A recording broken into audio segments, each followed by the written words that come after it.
Welcome to The Point, a show which discusses the various shades of economics, be it bioeconomics, political economics, or socio-economics issues. I'm Amirul Haji Muhammad, your host, to The Point. In this episode, the topic for discussion is there are calls by either Malay or Muslim NGOs to only support Muslim or Malay businesses. In view of Malaysia's demographics, is this a wise move? Malays or Muslim constitutes about more than 60% of Malaysia's population. Fortunately or unfortunately, depending on one's argument, they do not own 60% or more of the country's economy via their demographics.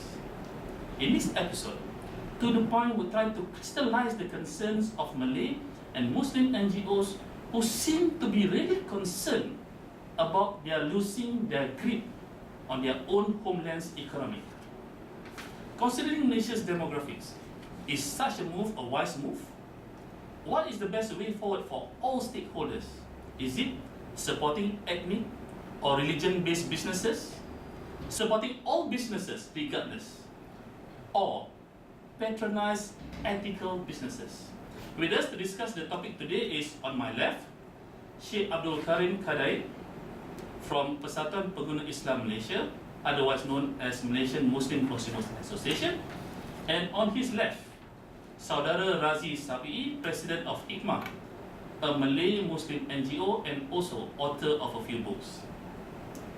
Let's get on board the MRT via station Capital TV with a question to Sheikh Karim. Sheikh Karim, after the recent general election, the rumblings by Malay or Muslim NGOs about supporting Malay or Muslim-owned businesses seems to be growing louder and louder. Why is it? I think basically the last election have somehow threatened the Malay stronghold, i.e. the economic, the political power. But this move towards promoting Buy Malay First is basically motivated by three factors. The first of which is the practice of the other races. Now, it is common knowledge that some other races will only buy from their own. This is a known fact. They will only trade, and they will also get better discounts, better rates when they are buying them themselves. So that is one factor. This has been going on for years, for 10, 20 years. Basically, it's an open secret. Well, when we Malays, we have not been doing this, but the other races have been doing this, and not only have they been supporting each other in a monopolistic situation, but they have also given preferential treatment to their own and discriminatory treatment to the other races. Second is the socio-economic situation. When you talk about the Malays in Malaysia, one must never forget that history teaches us that the Malay world at one time was from Vietnam right down to the Philippines and further down. What is left of the Malay world today is only Malaya, Malaysia, and Indonesia, basically. What is also a fact in that 90% or 85% of all food produced in Malaysia, consumed by the Muslim population, is not produced by the Malays. It's not produced by Muslims. 85% and more is not produced by the Malays. And it's also a known fact, like GLCs, for instance. Like in the case of one particular GLC having about 1,000 retail outlet shops, a very prominent GLC, having only 15% of their suppliers to be 15 only to be Malay and Muslim suppliers. So the situation is alarming, to say the least. And then the third factor is, of course, that of faith. because when you talk about halal and haram, it is not just the physical state of the product. For instance, the chicken that is properly slaughtered may still not be halal if that chicken has been purchased with funds which is haram. So, faith becomes a factor that is important. It has reached the point whereby Malay NGOs, Muslim NGOs, is of the view today that yes, there is a need to support only Malay Muslims businesses. Thank you, Sheikh Karim.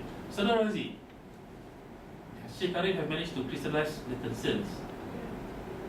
In view of Malaysia's demographics, is this initiative to support only Muslim or Malay businesses a wise move?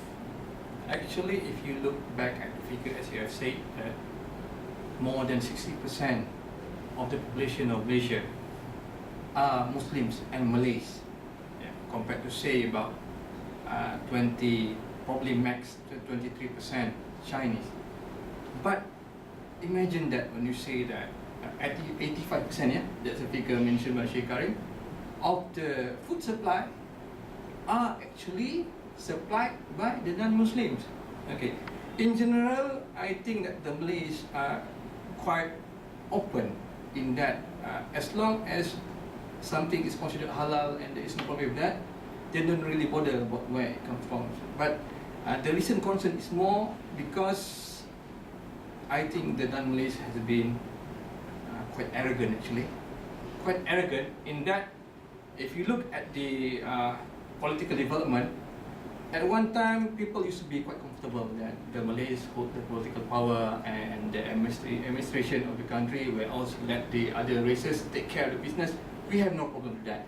But it's only later when they think, oh, we are the ones paying the taxes, we are the ones providing the country with money and economical growth, now we must have more right to rule the country. And it reached a point where actually it upsets a lot of the Malays. So Razi, interesting thoughts. We'll continue this on the second segment. We'll go for a commercial break. Welcome back to The Point. In this segment, we are talking about the calls by Malay or Muslim NGOs to support only Malay or Muslim businesses. Saudara Razi, in the first segment, had earlier indicated that it is a wise move. Sheikh Karim, do you agree with him? Yes, I would say that it is a wise move. I would say that it is a necessary move. This is simply because of the realities on the ground. If, for instance, one of the contention is that if the construction business, if 100% of all tenders, all jobs, construction jobs, are given to the Bumiputras, are given to the Muslims, the Chinese will not get anything. Now, this is a fallacy. This is not true, because even though if the Malays are to get 100%, they will still have to buy cement, they still have to buy wood, they still have to buy all the construction material. And the reality of the industry is that all the wholesalers, all the importers are non-Malays. So even though if the Malays are to, there is a policy to only give the Malays, the reality of it is that the Malays would get their supplies, would patronize Chinese wholesalers, Chinese business people. But the other thing doesn't happen. If contracts are given to the Chinese, you will find that it is nearly impossible to see Chinese businesses supporting Malay businesses. This is not happening. So the reality on the ground is that the playing field is not even. So if you have a policy like that, for instance, what we in PPIM is saying is that the GLCs must consciously take steps to put priority on Malay and Muslim business. I'm going to give us a very simple example here. Let's take coffee. I mean, every GLC you have coffee breaks and meetings for coffee. Including Capital TV. Including Capital TV. So if everybody is to buy coffee produced by Muslim manufacturers. That alone, instead of some imported brands, that alone would generate a massive demand for Malay coffee manufacturers. Or for that matter, if GLCs start having local Malay food and convert them into fast food brands. We've got GLCs in KFC, we've got GLCs in McDonald's, but we don't have any GLC building a Malay Muslim brand as well as they are doing in McDonald's or KLC or A&W. But if the GLC is to play a more dynamic role, unlike this GLC that has 1,000 outlets, but only 15% Malay Muslims are, supplying to them, and they don't even have a vendor development program. So, so the NGOs are saying it's now time to wake everybody up. Everybody's now got to have a conscious effort to empower Malay businesses, and the only way to do that is to rise to the call of the Prime Minister when he said that Malay businesses must be empowered to have a bigger slice of the cake, because the situation now is not good. Now, if that playing field is not even, can you imagine what's going to happen in 30 years down the road, in 60 years down the road, or the possible inequalities, possible tension that's going to happen in the country. So, this move towards empowering Malay business is good for the country, stability and coexistence. Thank you, Shukran. Saudara Razi, Malay or Muslim NGOs are calling for this move.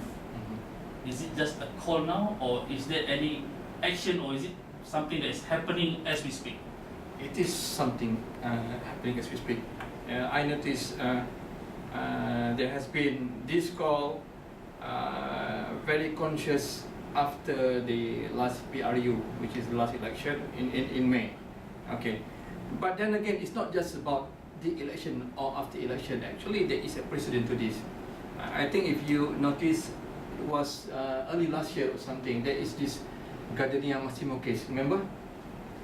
Okay, just if people don't know, let me just recap that. Okay, Gardenia is a brand of bread now handled under Tan Sri 30%. 30%, yeah? But basically under the name of Tan Sri Syed Mota, yeah? Okay, Gardenia, it is said, this is what I read. This is what I read somewhere, not that I know the data percent. Yeah, it is said that at one time Gardenia used flour imported from China through Tan Sri Robert Kwok, and then later they found out that the flour, the standard of flour is actually a very low standard, cheap flour for animal feed actually, and some people was not happy with that, right? So when Tan Sri Syed Mota acquired Gardenia, and then it also happened that he also has padi beras, yeah, under his watch. So he decided that instead of using the cheap flour, why not use from padi beras? So at the same time, they take care of the problem of the flour, which is of questionable quality, and at the same time, they allow padi beras to develop new business. And as it turned out, the other side was not happy about that. They decided So what did they do? They created a new brand called Massimo. They call it an Italian brand, But there is one thing. I mean, if you just want to create a new company for competition, that's fine. But people notice, they have been using bad publicity. They have been taking adverts, big adverts in Chinese language newspapers. They are actually boycotting Gardenia. So that's the action taken to challenge the brand. Yes. Right? So It is actually a very conscious effort at the time. right, it's a conscious effort. So now, as before, Right. Saudara Razi has said, these are, on one hand, there are calls by parties to support either Malay or Muslim businesses. On the other hand, this, as Saudara Razi has pointed out, it's not a call, it's actually happening on the ground. Yeah. So, in view of Malaysia's demographics, wouldn't we be tantamount to a, how you call it, an economic war between the races? Or how do we move forward from here? How do we actually build up the nation as a whole, but at the same time address the concerns of all the respective races in Malaysia? The Gardenia case is indicative of the sentiments on the ground.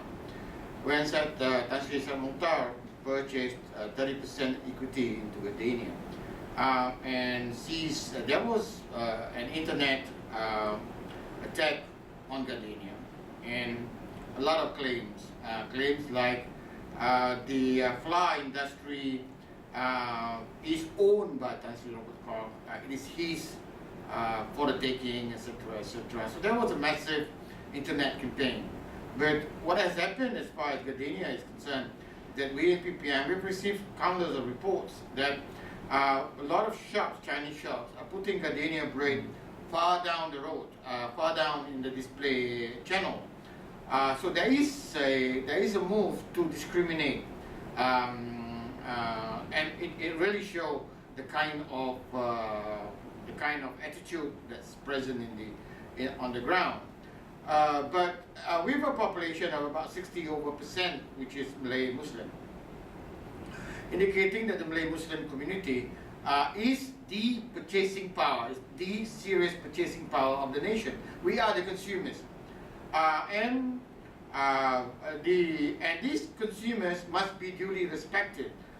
It was this issue of the consumer, when the consumer raised this issue of this GLC that do not support Malay Muslim business. When we raised this issue, few days later, the CEO of that particular GLC was asked to resign. So That's how strong the movement. That's how strong the movement right now. So we've got to virtually consumer power would have got to come into play right now to like, for instance, you see in Hi-Fi, for instance, the bread Hi-Fi, or for that matter, we see now people are not buying gold from non-Malay sources for the jewelry. So we have to do what we have to do to bring the equity level up to a more fair balance. We are 60%. So actually, we should own 60% of the economic pie. Theoretically. So that is one way of looking at it. Saudara Razi, how do you, moving forward, how would you like to see these issues being addressed? Okay, I think that Sheikh Karim mentioned a quite pertinent point, respect. Okay, because I think the Malays are a very accommodating race. Yeah, like I said, I think like what we have seen, we actually don't mind other people controlling the economy, right? We don't mind. We just get on with our work. Actually, the Malays are generally thought to be not so materialistic. It's only when the people who think they control the material means start to become arrogant. You see? When they forget that 60% of the consumers are Malays and Muslims. And then they say things like, if it wasn't for us, Malaysia would have moved forward. So when you say respect, what do you mean by respect? Respect our role, respect our place. Yeah? Because that's the thing. When you are actually benefiting from the 60% of purchasing power of the Malays, and then you are saying that, oh, without us you cannot survive, and then that's how bad the political climate is. Right. And then you must remember, it's not just about economics. It's about all the claims. It's about calling the Malays as pendatang. All these things, it boils up to this realization that we must, real anger on the ground. yes, and we must regain economic power, fair economic power, for them to really respect us back. Thank you, Saudara Razi. Okay. And on that note, we'll take a commercial break. Welcome back to The Point. On board with us is Sheikh Karim Kadai, and on his left is Saudara Razi Safi. Gentlemen, if you have a magic wand, and this magic wand will entitle you to one thing that you can do, what is that one thing that you would do with your magic wand to address the issue that we are discussing? Only one. I would say that the Malaysian population must must be taught history, pre-independence history, as to what the British did when they brought in Chinese labor and Chinese manpower. Why did they do so? Because historical records have shown that the British brought in the Chinese help simply because of their motive to rob and rape Malay resources.